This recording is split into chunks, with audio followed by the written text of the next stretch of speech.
Ramadan is right here at the corner of the street. You want to see Ramadan, go and find him. He's outside. MashaAllah. So now,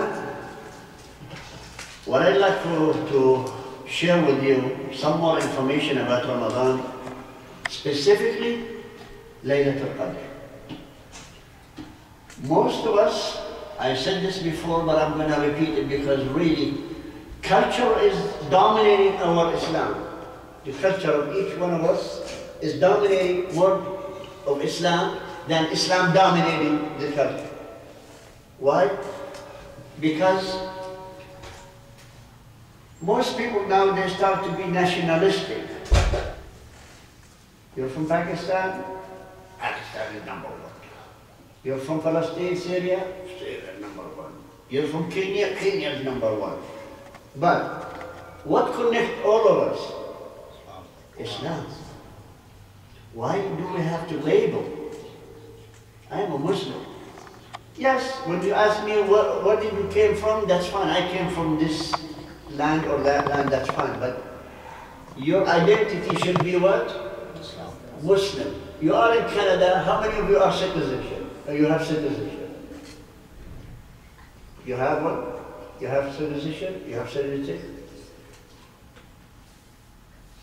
Now, what do you call yourself? Canadian Muslim or Muslim Canadian? Canadian. No. I want you to know what is the difference between Canadian Muslim and Muslim Canadian. Muslim Canadian should be Muslim Canadian. Muslim Canadian. Thank you. That's the way it should be always. Muslim Canadian. Because you're Muslim first before you are any other identity. But you happen to be in Canada. I'm a Muslim from Jordan. It happens to be from Jordan. He's Muslim from North Pole. I don't think you live in the North Pole. Or you stand if you live. But anyway, but if you say, I'm Canadian Muslim, now your Canadian is number one. You're Muslim like the other religions. You are one of those religions who are, some of them are atheists, some of them Satan worshippers, some of them are Jews, God forbid we're not to be, and some of them Christians, some of them they worship anything under the sun. Even they worship the sun itself. So what is the difference? Difference, your identity has to come up first, what? Muslim. Now, we are here as a Muslim. We have first to try to bring close our cultures, which is nationalists. You know, we should be coming close to each other. You're from Africa, you're from Asia, you're from North America, you're from South America, you're from Oceania, whatever they call it. You're from Australia. We should be all together, not United Nations. United Nations is the fake association for people to be under the superpower, so they can rule them.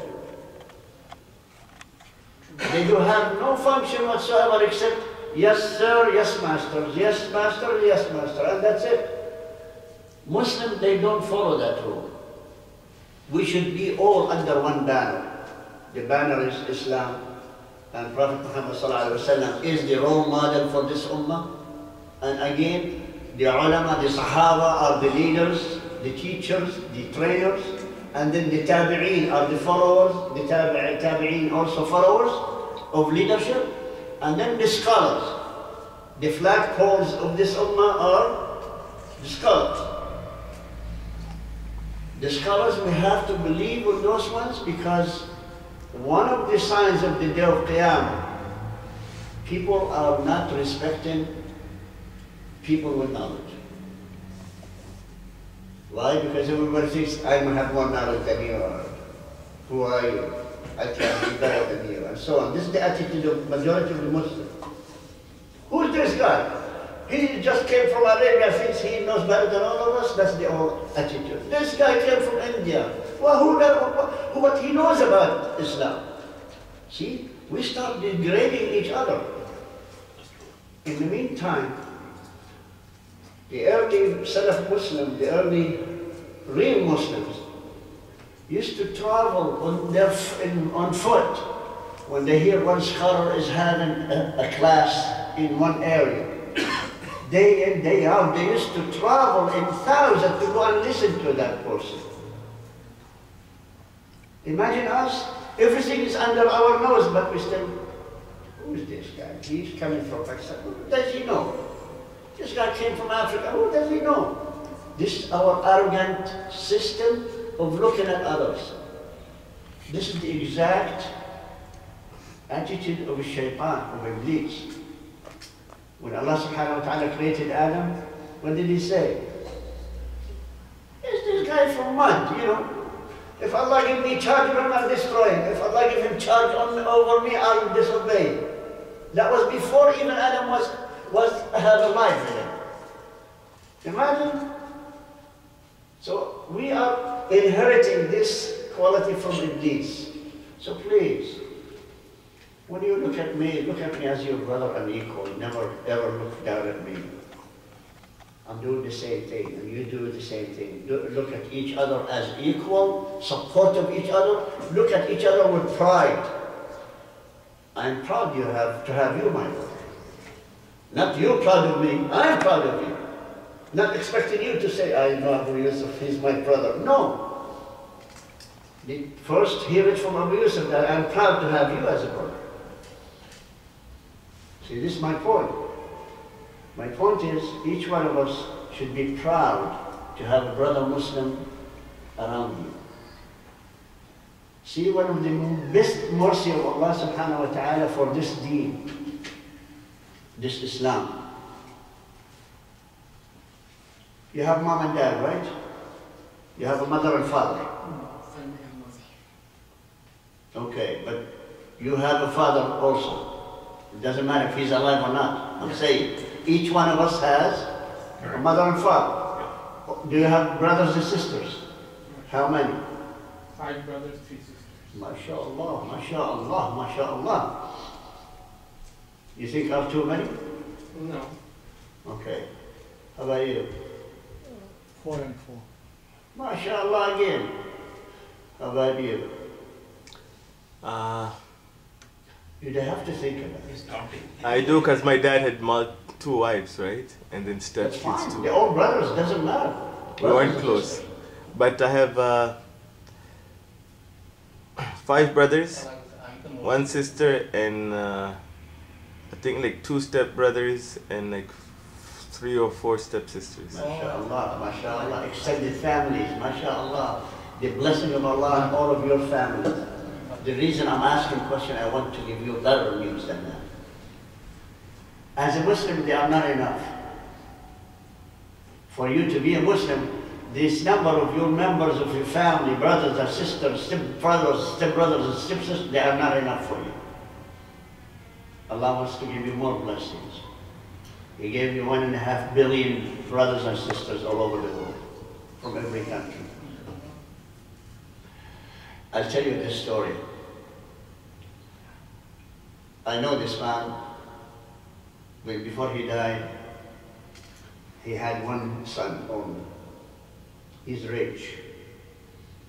So he called his son. He thought he might be dying in a few days. So he said, I better give my son the last advice. Last wasiyah, they call it wasiyah or will. He says, son, I feel that this is it, the end of my life. And before I die, I want to give you one advice. I want you, after I die, with all the money we have, use it in a way that you build in every city masjid. In Arabic, not masjid, we have the word jami'. Jami', the same jami' is masjid, you know, the same language, but in Arabic language everything is deep. The deep meaning, especially when it comes down to very wise people to say about something. So anyhow, the son right away, he took the advice from his father very seriously. He loves his dad so much. So his father died. He found he has about $10 to $15 million, the worth of his inheritance.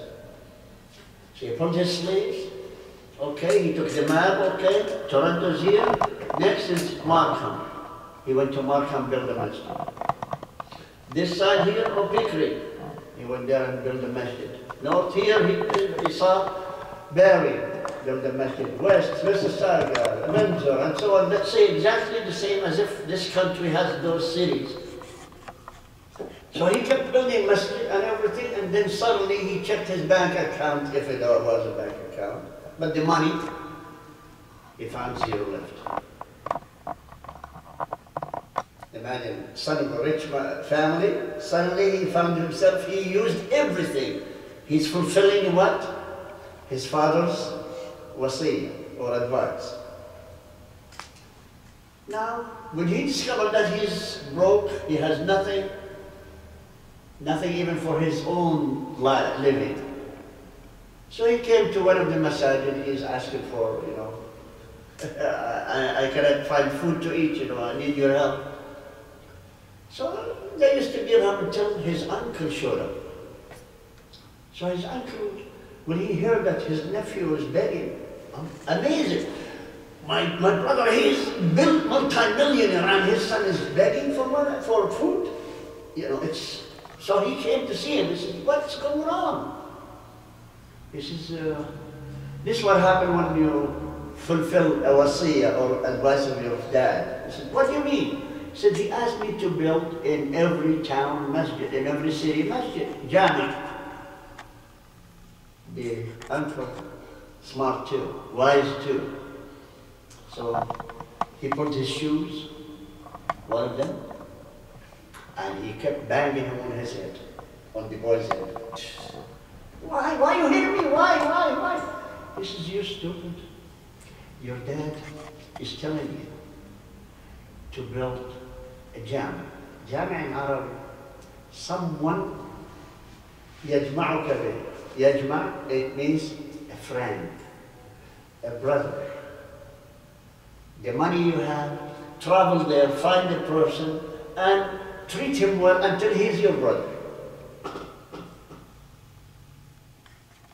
He says, see how stupid you are? You did not think the right way of your dad. Your dad, he wants to have a network for you, so any city you travel, you find somebody there to support you, to help you. And this is what Allah is doing for us. Allah has given us countries, not cities, nations to be our brothers, our jami. But we are abusing it. You're my brother. I benefit myself more than you are, and then if I can, I will destroy you. And this is what happens now. So this story is, look what his father is telling him, because he wants his future to be supported by a lot of people, because he's alone. Because he is a lonely son. He wants to have him brothers in every city, every town, to have a family-like structure. But Allah is doing that better. Allah has not given us one person for each city. He's given us nations to be your brothers and sisters as a gift, because you're a Muslim. See, but we are abusing it. By doing what? By killing each other, by hating each other. Now you go down, let's say, I go to my country and say, those Pakistani brothers are amazing, you know. They are weird in their mind. I don't want to deal with them. Then he goes to Pakistan and says, those Arab people, I hate those people. Then he goes to others, those Sri Lankan people, I hate Sri Lanka. And because you dealt with one person, you hate the whole nation. See? But if you love one, why don't you love the whole nation? If you love Jordanian like you, do you love Jordan? No way. You just love him, he's okay. See, this is the point. We have the arrogance of separating even person from nation, slice him off. Or if we don't like him, we label the whole nation with the same attitude. Most of us, you check yourself. How many cultures you don't like? Why? Why you don't like them? Because you had bad experience with one. See? I like that one. So I like all the people he came from. He himself told me. He himself told me there are bad people in my own people. So every culture, they have bad elements in it. But I don't care. As long as I love you, I love yourself, then I label your whole culture as my favorite people. But you're telling me there are bad elements. Don't trust all of us. We know, you're telling me, I know my people. This is the admission. Everybody's saying, I know my people. Don't trust everyone. But look what Allah subhanahu wa ta'ala and His Prophet Muhammad sallallahu alayhi wa sallam, what did He tell us? Wallahi la yu'min. Wallahi la yu'min. Wallahi la yu'min. أحدكم حتى يحب لأخيه ما يحبه لنفسه. Your iman is not complete. Your faith with Allah is not complete until you love to your brother as much as you love for yourself. Did He say brother Pakistani? Did He say brother Jordanian? He said, brother, as a whole Muslim, it doesn't matter what culture, what color, if he has family or doesn't. If he's a male or female, still the same kunya on everybody. And this is what I'm trying to point out to all of us here. Because I've seen this. I've seen it in every masjid I go to, even I've seen it here. I've seen it in my own people, and you saw that in your own people, and saw this one in his people, and that people. And it's part of our daily life is to eliminate relations. Why? We all came from a dominantly European culture. Majority of us are under the British. Am I right? Majority of the Muslim nations were Colony. What is their policy? Divided. Aha, see? Divided. MashaAllah, that's why I love Muslims, because they know everything. And they don't work for anything. We all know everything. We don't apply. Look what Allah says. لِأُولِي الْأَلْبَابِ in the Quran. Uli al-Albab, it's a term Allah uses for the smartest people. Uli al-Albab, when you are described by Allah subhanahu wa ta'ala, إِنَّكَ مِنْ أُولِي الْأَلْبَابِ, you are from the people who has the brains to be the smartest around. Uli al-Albab. I'm telling you, we're Muslim. We know everything. You talk about politics, nobody better than Muslim to talk about it. You're talking about cheating, nobody better than us. Lying, nobody could beat us. For the sake of Jazakallah, Barakallah. See, I needed water for so many years, but nobody brought it except this brother, mashallah.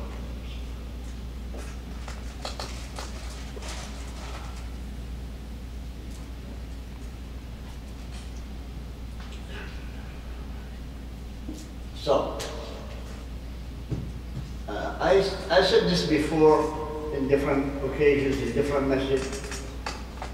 I dealt with a lot of high-level people from politics, and some people from different secret services in this country and the United States. I had a chance to talk to some of those people when they are interrogating me about something, about my views in dunya. You know what they told me? When I put them under the pressure that to answer me with this question, how do you classify Muslims in your secret reports? In the way you deal with us? How do you deal with Muslims as what? This is both, they said the same thing. They are not together to listen to each other. But the same views are done by the Canadian and the American things. You know what this says? One of them, he said, one before the other, the classification. He said, we are in the government of Canada, we deal with Muslims as one of three categories. Dishonest, cheaters, and cheap. what kind of description. We have to be proud of these descriptions, that they deal with us this way. If you want people to be dishonest, that's why they treat us on the concept of what? We are dishonest, and that's how they deal with us. Cheaters, the same thing. Cheaters or liars, the same thing. And third, I don't want to continue, but just to give you the... So the other guys, they said the other way. They said cheaters and dishonest. So they said the same title on the first two. So I said, have any of you ever dealt with honest people from Muslim? Oh yeah, but these are not counted. I said, what do you mean not counted? What counts for you is, oh thank you, you did not forget. Barakallah fi, this is the man I love, so mashallah. He knows in English word 2 words, double, that's it. MashaAllah. I love this man. So here's the idea. The idea is, they told me this and I asked them. And they said, yes, but look at the attitude. They know majority of Muslims are beautiful. Majority of the Muslims are excellent, are honest and really, really good down-to-earth people. But automatically, because the classification of the Muslim they deal with us, they say, oh, that's we don't care about. What do you mean you don't care about? You took a few, how many Muslims in both countries, I asked, how many Muslims? 5 million, 10 million, 100 million? But look at, there is 1.5 billion around the world. How come you deal with us in that manner? They said, well, this is politics. I said, yeah. Because if you are a liar, you think everybody is lying. See, you deal with everybody as liars. You explain politics. Politics, because you are liars, you think every person other than you are a liar. If you are a cheater, everybody is a cheater to you. Because if you are trustworthy, you trust everybody. Well, this is the politics, I'm stupid. So no more discussion, you know. For me, I don't want to get involved in any kind of discussion worse than that. So the idea is, you say what you can say. You express your views in a way to respect others. So when you are arguing with people, not discussing, you are arguing. See, when you are discussing, a friendly manner of discussion. If you are arguing, you're wrong. It doesn't matter if you prove to me the truth, still you're wrong. What did they say to Prophet Muhammad sallallahu alaihi wasallam? Listen to what they said. When he stood up in front of Kaaba, he said, Ya Quraysh, if I told you there is enemy coming through this valley, do you believe me? What did they say? Yes. Yes, we believe you are Sadiq al-Amin. What did they say? Sadiq al-Amin. 40 years he proved that he is Sadiq al-Amin. What happened if I told you I'm Prophet of Allah subhanahu wa ta'ala? What did they say? You're lying. Imagine. So this is the way most Muslim has to face. They know that you have the truth. Your religion is the truth. If they know about Islam, I'm talking about, some of them, they know wrong information by the media, brainwashed by the media. They tell them we are all terrorists, we are all cheaters, we are all this, we are all that. My advice is, be a Muslim, they follow you. Which means, act like a Muslim. So go back, check the Muslim characteristics, qualities, qualifications to be a Muslim. When you go for a job, what do? You get your qualification, your resume, and present it, say, I am this, I am this, I am this, I am this. No, we need supported document. If you have a bachelor degree, where is the degree? Where is the diploma? Whatever you have, prove it. At least have a photocopy of it. At least, right? But again, how do you prove that you are a Muslim? By action. prove you live your life as a Muslim should be. They will see what Islam is doing in your life, comparing their own life. My God, we are nothing compared to this guy. Look at this guy. He's manifestation of the Quran. What else do you expect? You cannot force anybody to accept Islam. Islam, we don't need more people. Do you think Islam will be victorious because we are many? Allah said that in the Quran. Don't worry about your numbers. Your number is not the key to victory. It's not. It's the level of your iman, how much you believe in Islam. Do it. Do your character to be exact Muslim. Then people will look. Go back to the Sahaba companion. As soon as the death of Prophet Muhammad sallallahu alaihi wasallam, what happens? Those Sahaba companions lived the way Islam, pure Islam. Then they start, we're not talking about fighting now or armies or this, we're talking about merchants. You think Pakistan invaded by army to be Muslims? Being forced by power of a sword? Do you think Turkey or Iran or Iraq or any other nation who's Muslim now, do you think they're being forced to Islam by a sword?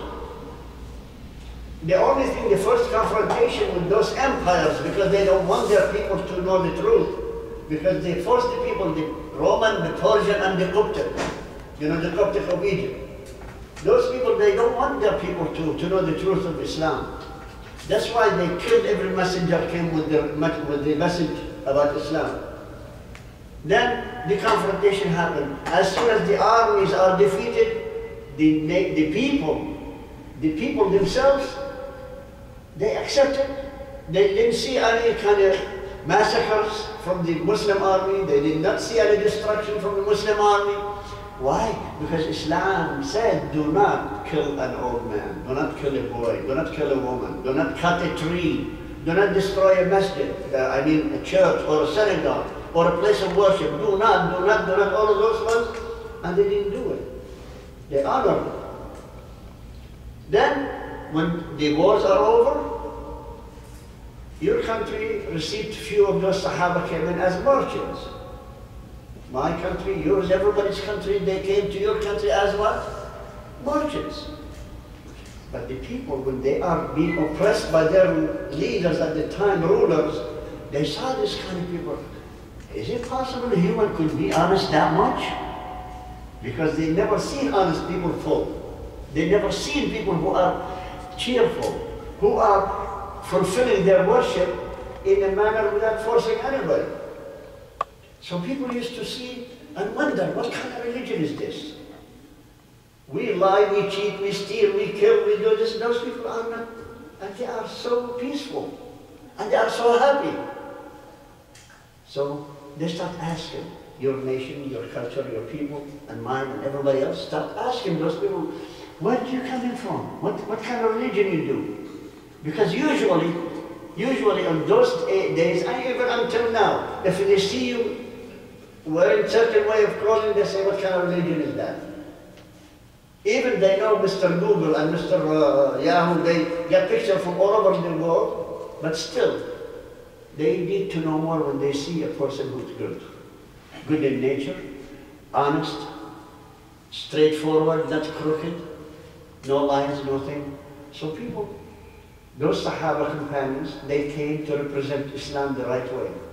That's why your nation, my nation, every nation, they accepted Islam because of that. And that's why they're still Muslim until now. Because if you force people to enter Islam, as soon as the force gone, they return to whatever they were. When the oppression is gone. But they realize, the people realize when they start reading about Islam, they start reading the Quran, what is the message, what is the hadith of Rasulullah, and the scholars came in and explained. They got hold of the Islamic religion up in their hands and teeth. They didn't let go. And another issue, the issue of the language. The Quran is in the Arabic language. Why? Because Allah said so. Allah subhanahu wa ta'ala, He is the one who decided.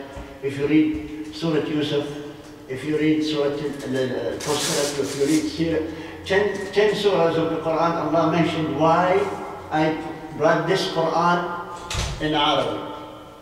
And He said, لَعَلَّكُمْ تَعْقِلُونَ. So you can understand the purpose of life. You can understand the purpose of my religion. Not to be smart only. To be smart and fulfill the message by Allah subhanahu wa ta'ala. That's the idea. The language, Arabic language, has one of the qualities that is not found in any other language. It's the vastest, the largest language could accommodate any language. But you cannot find any language accommodate the Arabic language. Because there are words in Arabic language in Islam, you cannot find it in any other word, in any other language. No matter how you translate it. Yes, it will be close, but it's not exact. So the idea is, it's Allah's choosing, because Rasul sallallahu alayhi wa sallam, he mentioned something to us. He said, لغة السماء العربية. It means Allah spoke the Arabic with all the angels from the beginning. Allah spoke to the angels through the history of humankind. And Allah will speak after the Day of Judgment with everybody in Arabic language. But we don't know how to speak Arabic, everybody say. You think Allah cannot make you speak Arabic? I cannot put Arabic language in your mind then, because you already did and He raised you up to life. Is it that hard on Allah? So people are, refusing the idea that I never spoke Arabic. I never had to learn Arabic, a chance to learn Arabic. But Allah will make knowing Arabic in an instant. If He can raise you back to life in an instant. Is it hard? So the idea is, Rasulullah he's telling us something that is the truth. That's why Allah subhanahu wa ta'ala put the Quran, especially the last book of His that will last to the Day of Judgment, in this language. And He said, we send the Quran and we are going to protect it from manipulation. So anytime there is manipulation of the Quran, it will be automatically picked and realized. And people will be informed by anyone that there is this ayah. Why? Because Quran is hifz in the heart. If the Imam made a mistake, how many people correct him? Because Quran is memorized in the hearts of the many people, millions of people. And this is the point. The point Allah subhanahu wa ta'ala provided certain elements so the Quran will be protected. The hadith of Rasul sallallahu alaihi wasallam will be protected too. By who? By doing so many ways to research and confirmation and verification. Now, the last message I'd like to say here, the only thing that I really accuse the Muslim Ummah of not fulfilling one of the duties of Islam, learning about Islam. We like to be entertained. We like to be entertained. We come to the Halaka every Sunday. Abu Yusuf is going to, tell us stories.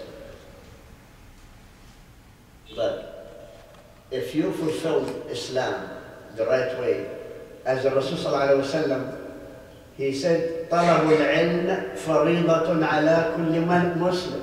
It means you should learn that it's fard on you to go and learn about Islam. Not wait for somebody to tell you. You learn. You learn by, yes, you can listen part of it. I challenge anyone in you. After this halaqah, when you go home, summarize whatever you heard from me. When you come next week, explain to me what I said.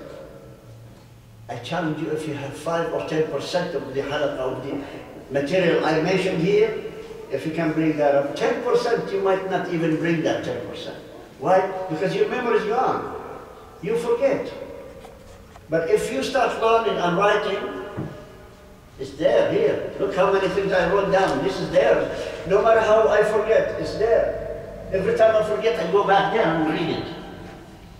And that's what Islam is all about. Starting with the first word in the Quran. First word, what was it? Dance. Go to disco and dance, right?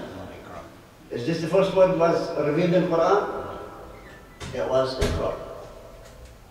Not drive a cab only. Not go work for somebody else. He says Iqra. And what does that entail? Entails that you have to acquire knowledge. By listening, by reading, by even those blind people, how could they read Quran when they are blind and they are better Quran hafiz than you and me? God bless them because Allah created someone to create a language for the blind.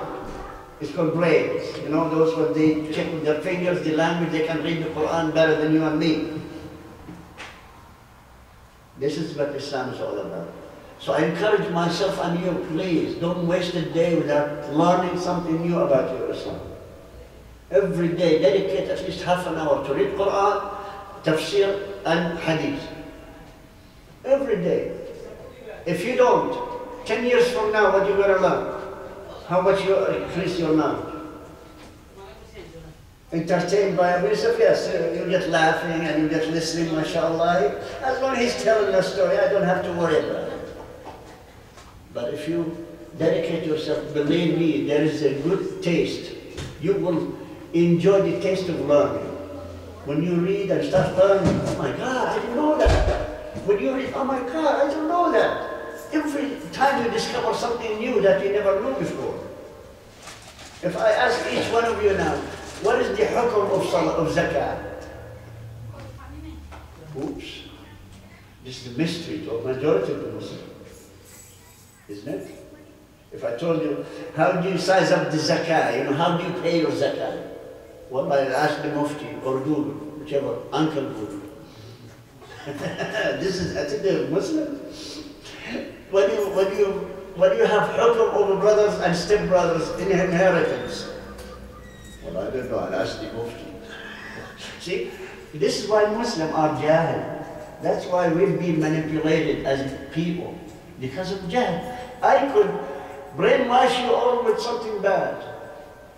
Because you like me and you listen to me, I have a good way of saying things, you'll have fun with me, and then you go home and say, you know, Abu Yusuf told us a few facts today. The fact is, the pigs are going to be the leaders of this ummah. They are, anyway, now. But God forbid, I'm not going to add any more. But what I'm saying is, we are bombarded by so many people who are called themselves ulama, because they prey on us, we're jahil. We take everything. Look at the news, look at the TV stations when somebody comes in with a beard, with something and so on, and he starts telling you something else, then suddenly you say, oh yeah, I'm convinced with this guy. Then you start arguing with other brother who doesn't believe in that guy. Then you are the true Islam. Then you start knocking down everybody because you're convinced with this guy. So this is the point. The point is, why do you allow Abu Yusuf to manipulate you? Because if each one of you acquire the knowledge, you don't need me. You don't need me to go and waste myself talking all that time. I'd love to see all of you sitting here. Abu Yusuf, it's my turn. I want to do a video. And that would be amazing, you know? Honest. I would be proud to be among people who say, Abu Yusuf, you said enough, it's our turn, sit back. That's where the competition, because the Sahaba companions, as soon as the Prophet ﷺ died, they say they have a mission. They have a mission, and they're gone to fulfill that mission. That's the results of the missions are you and me. Their mission, because they have the full knowledge. They didn't need to listen to each other's halaqah. They could not listen to each other's halaqah. Have you ever heard of halaqah that Sahaba made? Abu Bakr radiallahu anhu, Siddiq. He gathered the Muslim Sahaba and he said, today I'm going to teach you about Islam. Have you ever heard that? No. Even way after, by 50 years, when the a new style of halaka or teaching dars start to establish. Why? Because there are so many people who are non-Arab first. They don't know the Islam, they need to be educated. But what was the initial stage? The initial stage to tell them about Islam, then they will start themselves go and read about Islam. To give you the good news, if you're not Arab, I'm going to give you the good news. How is that? Who's Arab here? Just you and me? Just the two of us, huh? Okay. If you're non-Arab, if I read the Quran, I get 1 hasan. If you read the Quran, you know how much you get?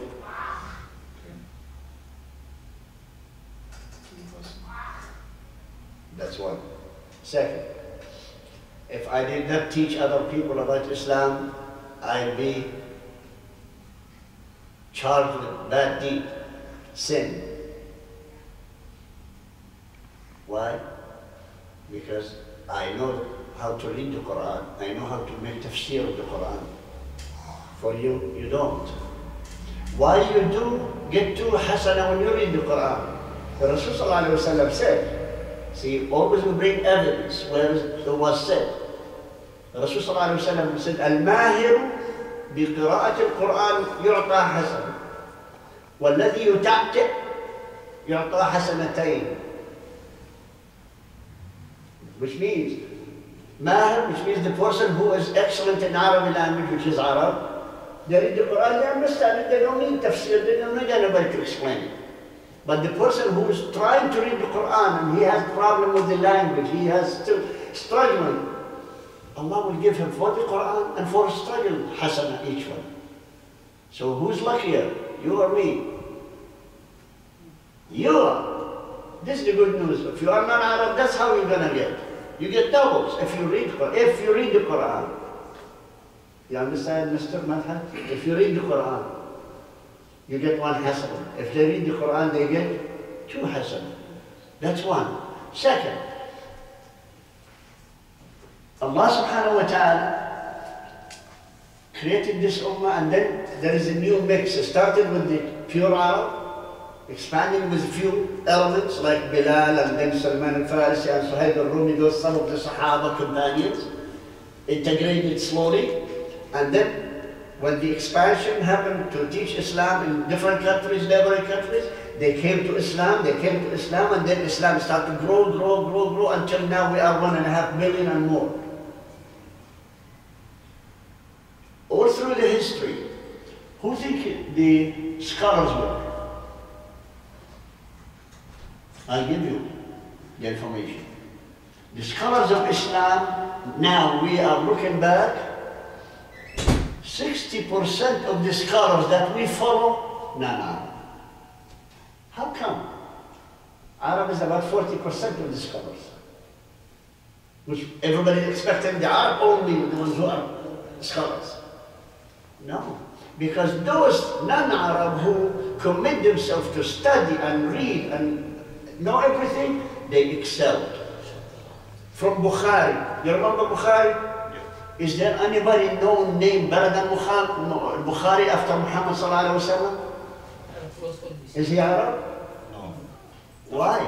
Because he followed the exact teaching of Islam, not because of the teaching of Arab, teaching of Islam. 60% of the scholars that you read now, At-Tirmidhi, Al-Bukhari, Al-Nisai, and all of those biggest names. And then later on, listen to the numbers of all those ulama, scholars in Islam, their names, put them all together and compare which one of them is Arab and which one non-Arab. You find majority, 60% are non-Arab. Why? Why they excel over Arab? Not because population. No, because of the quality of their Islam. They followed one method, Iqra. They start learning, they start traveling from one town to the other to attend halakat or lessons or lectures by the ulama to learn more, and they excelled. When they excelled, they wrote so many books. Do you know that if you burn the Muslim books from every library in the world, the rest is garbage. Except the one that deals with special science, special field of science. Everything else is garbage.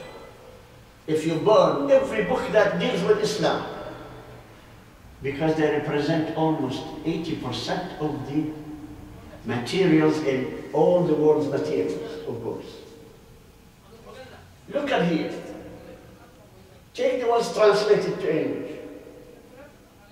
How many of those books are deals with Islam? And how many of them are just Arabic, and some of them, how many of them are translated to different languages of the people who are here? Check every masjid. Yes, we don't have a major library, but each masjid is a library by itself. But how many people, since I started coming to the masjid here, I counted how many people went there and picked up books and read. Two of them I counted, two of them picked non-Quran. For a year and a half. I only saw two people picking up one of those resource books. The rest are only Quran translation to different languages. Two people in a year and a half. This is sad. This is sad. Nobody reads. Yes, you read the Quran, fine. You read it with the translation in there, that's fine. That's excellent way. That should be the beginning, the start of understanding Islam. So I ask Allah subhanahu wa ta'ala to clear up our minds from the garbage that we're running around with television and Uncle Google too, Mufti Google, Sheikh Google, Imam Google, whatever you call it. Everything you need, Google. Google can deceive you. So many translations we know. I went through Google's books. Every time I have any word in Google, go and translate it into Arabic. The beginning with the Quran. It gives you the opposite meaning most of the times. And you know, Quran has full of meanings. Not literal, it's full of meanings. That means, listen to this. There is ayah of Quran. If you read it wrong, you almost reach the kufr. You reach the point of kufr. إِنَّمَا يَخْشَى اللَّهَ مِنْ عِبَادِهِ الْعُلَمَاءِ. The translation, the original translation of this ayah, the one who fears Allah the most are the scholars. Ulama, the one who has knowledge and ilm.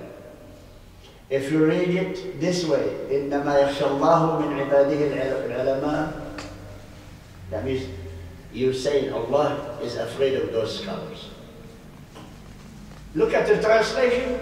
This is what it means. This is what it says in the translation to English. So please, develop a sense of knowing what's right and what's wrong in translation by reading more and going back to the original text. And if you are confused, ask somebody. Don't stay shelled on yourselves. Ask somebody. Tell them, I understand this ayah, and this surah of the Quran, this is the meaning. Is it the truth? What made me start to deal with Bengali brothers? I used to teach Arabic in Masjid Abu Hurairah, the Arabic of Quran. The first two students were Bengali brothers. May Allah bless them, the ones who introduced me to the Bengali community in this city. The first thing, when they start listening to my explanation of the Arabic and also some of the ayat of the Quran, they used to have their Quran in Bangla, you know. They read the Bangla, they don't read the Arabic. They read it through the Bangla language. Hello. And when they start reading, and they listen to me reading, it says, Abu Yusuf, is this what it means? I said, no. But they read it, because they don't have tanween. And even if they have tanween, it has kasra instead of fatha. I said, amazing, is this the way you understand? He said, yes. So he said, is it possible to bring you books written in Bangla, we explain it to you and you tell us the truth about it? I said, yes. So they start bringing books every session, every Friday. They used to bring books. This is what it means to us. No, it should not be that way. They tell me so many, and some of those books of Quran, some of them, after investigation, brothers, you have to be aware. You know who is the one who translated Quran to Bangla? A Hindu. That's what I discovered. I discovered a person who was Hindu. I said, amazing. How could we trust a Hindu? We trust an Urdu, fine, but Hindu? Because that's the way it should be. It should be because Quran translated first to Farsi, after Farsi to Urdu, after Urdu to Bangla. This is the right process. But when I discovered the original translated this Quran by so-and-so, Jalal Singh, whatever his name is, I said, Allahu Akbar, how could that be? And then so many Qur'ans been covered the same thing from that original issue, it was copied to the new issues. I said, why did you tell your ulama, tell the people who are really scholars in the Bangla language? They said, we told them, they go to Saudi Arabia, they know that, and they go back, they do the same. I said, but it's not right. That's the time when I had in my heart, I should be dealing with the Bengalis brothers, at least to give them my 2 cents worth of what I know. Not to criticize whatever they have, it's just to explore some of those ones that they don't know about the Arabic language. They don't know about the Quran meaning. So since then, I dedicated myself to deal with the Bengali community.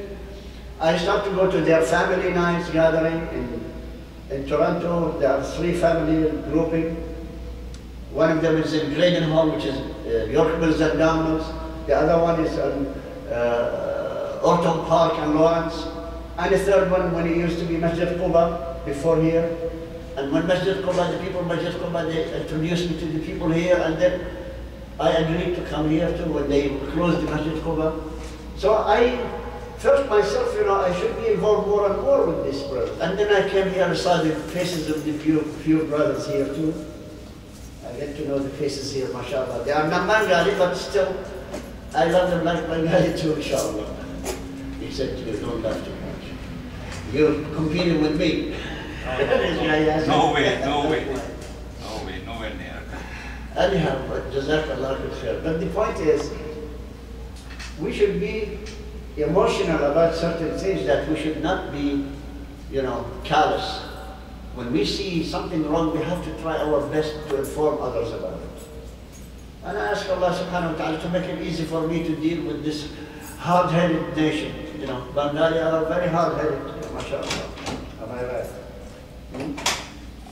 Anyway, I don't mean it in a bad way, I mean it in a good way. So the idea is, we're going to stop here because Salah is 10:45, so in 5 minutes they're going to be doing Adhan. So it is set, inshallah, after Ramadan, we'll be talking about those 3 ideas, 3 titles. What are they? See, I told you. You're going to forget. Nobody wrote down except me and him. Fitna. Riba in women. Now Nikah. start scratching. Riba, fitna in nikah. Okay, I'll take it back. MashaAllah. Yes. But anyhow, riba is a subject I try to avoid talking about. Because riba is a huge subject. It has so many intrications. It has so many opinions and so many detailing. So number one, I'm not going to be talking about riba. If you need to know about riba, because this gets mortgage and gets financing, gets this one, I am against all of the above. I've been in this country 40 years and 2 months. I don't have a home. I did not buy a home. I did not buy a car in financing. I did not go in any kind of riba complexity. Why? Because I am against it from the beginning, because there is one ayah of Quran. scare me to death. Allah subhanahu wa ta'ala talking about riba, leave the riba, don't use the riba, because if you don't, فَأْذَنُوا بِحَرْبٍ مِّنَ اللَّهِ وَرَسُولِهِ. This is what Allah says. Beware, there is going to be a war against you from Allah and His Messenger. That is the scariest point about riba for me. Since I was a young man until now, I don't want to deal with this issue. I don't want to touch it. I don't want to be close to it because I'm afraid. If I touch any of it, I will be the enemy of Allah and His Messenger because they're going to wage a war against me. This Allah said in the Quran, there is nothing more truth than the word of Allah. So this subject, I'm not going to be talking about it. But I will talk about, inshallah, if Allah gives me life, inshallah, until we see each other in Ramadan and after Ramadan, I will be talking about nikah, marriage, and fitna. Those things, yes, I can ask Allah to help me try to find the best way to deliver the information about those things.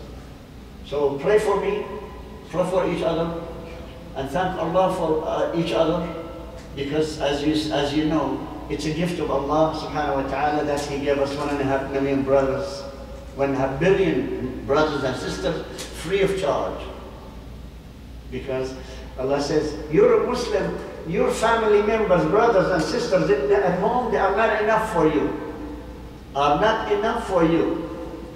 Because some of the families, they have one person, one son, one child. Some of them have 2. Some of them have 3. Some of them have 4. Some of them mixed, boys and girls.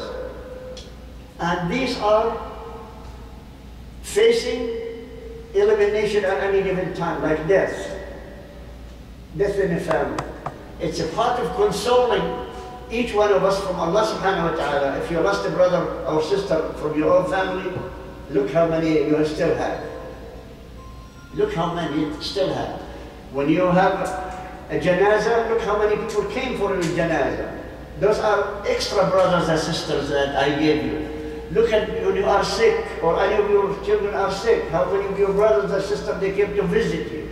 These are obligations of each one of us to each other. So if you have somebody, you lost somebody that you love from your family, look how many people they walk in the janazah. Pray for you and for the person who's dead. If Allah did not give you those ones, do you think anybody will pray for you? Look at those some janazah that the Christians, they go there, or Jews, or any other culture. They don't know what the meaning of dua. They don't know what the meaning of praying. Because praying, it's verbal, it's just something, rest in peace. Okay. What that is, I don't know. Okay, we're going to stop for adhan and then we'll finish after that. Jazakumullah khair. Just to summarize everything. What amazes me, that we are in a man society. A man society. I was disappointed from all the suggestions that I was given by everybody here and the other masjid. I was really disappointed. Not a single person mentioned something about educating our women. About how to get our women involved and learn more about Islam. Yes, there is a portion of it which is marriage, talking about marriage, nikah. That's fine, but it still is not the main purpose. That's why I was disappointed when I went through all of them and I started writing them. Every time I flip a piece of paper before I read, I said, Ya Allah, make one about the women. Make one to how to educate our sisters, how to educate our mothers. Not a single one. But anyway, I'm going to leave with you an idea. Ramadan is coming. And the month of Ramadan is called Shahr al-Khayr, the month of goodness. Try to spread that goodness into your family members, your wife, your daughters, your mothers, your sisters, if they are with you in the family. Spread the goodness of Ramadan unto them by teaching them something new in Ramadan. And how can you teach them if you don't know? So the idea is, get yourself ready, prepare something that involves your family members, the female members of your family, especially your mom, your mother, your wife, your sisters, and your daughter. Because we have poetry in the Arabic language explaining something about the mother. Allah subhanahu wa ta'ala said everything in the Quran about mothers, about how they carry you, they get pregnant with you and carry you until delivery, how they suffered until they raise you by suckling, and after that, Allah mentioned everything perfect. The Rasul sallallahu alaihi wasallam added a little bit more for our thick head to understand how we deal with our women. But there is this hadith Arabic, poetry in Arabic language. It says about the mother, الأم مدرسة إن أنت أعددتها أعددت شعبا طيب الأعراق, which means mother is a school. If you prepare the school right, it will produce a new nation with the best qualities and best qualifications.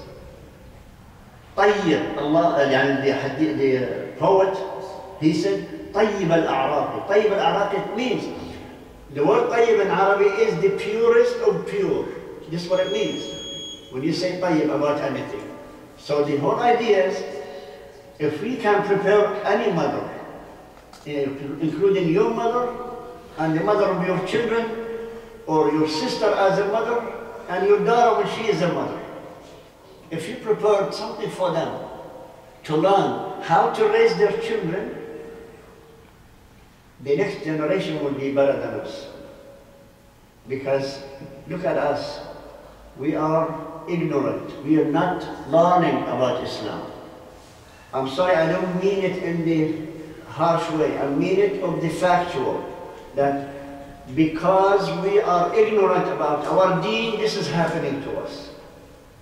And look what we do. We carry so many bid'ah, so many wrong information about Islam. We carry so many wrong information. We fight each other to prove I am right and you're wrong. And both of us are ignorant. So the idea is, I'm trying to live with you here. Please, educate yourself and pass it right away to your female family members. Because you invest in them. Because they are the one who raise our children, not us. Our mothers, our wives, our sisters, our daughters, they are the one who raises the new generation, not us. We are there just to scare them, that's all. This is the way I look at it. We are just scary monsters for our children and wives.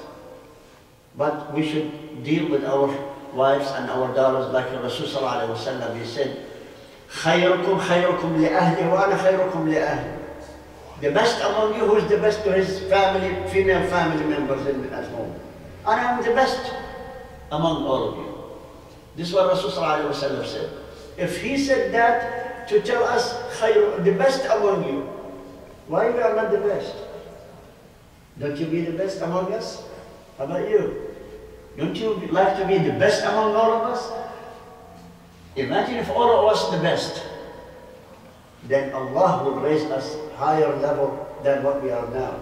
Because we like to be degraded, we like to be the lowest, not the best. We take the easy way out. I'm not gonna bother, I'm not. So please, invest some of your knowledge, the one you know, share it with your family members, especially the female section. And again, if you get to know something new about Islam, share it right away. Don't leave it until you have time to sit down and explain it to them.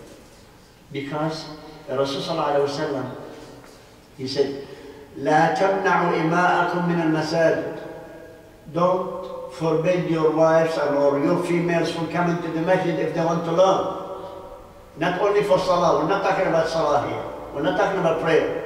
We're talking about if they want to come to the masjid to hear khutbah, to hear lesson, to hear education or lecture of Islam, allow them if they want to. Because he said the best prayer for them is in their own sleeping quarter. But if they want to come to the masjid to pray, fine. or if they want to learn. So please invest some of your time to learn yourself and educate your family members. Especially Ramadan is Shahr al-Khair, Shahr al-Quran, is the month of the Quran, month of goodness, and also is the month of barakat. So may Allah bless all of you with the barakah that He has on Him, and He is willing to give in Ramadan more than He is willing to give in any other time. He is given every other time, but in Ramadan, Allah packs it in so many good stuff for each one of us to be forgiven, to be blessed, and also to be freed from the hellfire. And final thing, I ask Allah, Allahumma ballighna Ramadan, Allahumma ballighna Ramadan, Allahumma ballighna Ramadan, and give us the ni'mah of Laylatul Qadr for each one of you and your families. أقول قولي هذا وأستغفر الله لي ولكم سبحان الله وبحمده.